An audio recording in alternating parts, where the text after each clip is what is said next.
ஞாயிற்றுக்கிழமைனாலே நம்ம வீட்டில் வெங்காயம் பூண்டு இல்லாத சமையல் தான். இன்றைக்கி ஆவணி ஆகட்டும். பிரேக்ஃபாஸ்ட்டுக்கு இட்லிக்கு என்ன பண்ணலாம் அப்படின்னு யோசிக்கும் போது கொரியாண்டர் மண் சட்னி பண்ணலாம் அப்படின்ட்டு முன்னாடியே நான் பிளான் பண்ணிட்டேன். இன்றைக்கி என்னோட வெர்ஷனில் எப்படி பண்ணுறதுன்னு பார்க்கலாம். கடாயில் கொஞ்சமாக ஆயில் ஆட் பண்ணிவிட்டு 2 பச்சை மிளகாய், கொஞ்சமாக கொத்தமல்லி, கொஞ்சமாக புதினா, சின்ன சைஸ் புளி ஆட் பண்ணிவிட்டு லைட்டாக சாட்டே பண்ணிக்கலாம். பின்னாடி இது கூட சின்ன தொண்டு இஞ்சி, தேவைக்கேற்ற அளவுக்கு தேங்காயும் இதில் நான் ஆட் பண்ணிக்கிறேன்.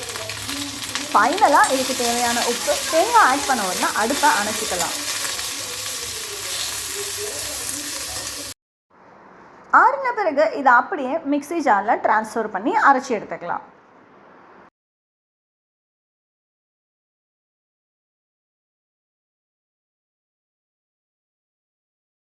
ஃபைனலாக தாளிக்கிறதுக்கு ஒரு பேனில் வழக்கம் போல் எண்ணெயை ஊற்றிட்டு கொஞ்சமாக உளுத்தம்பருப்பு, கடுகு, பெருங்காயம், கருவேப்பிலை இது எல்லாத்தையும் ஆட் பண்ணிவிட்டு அரைச்சி வச்சுருக்கிற சட்னியில் அப்படியே ஆட் பண்ணிக்கலாம்.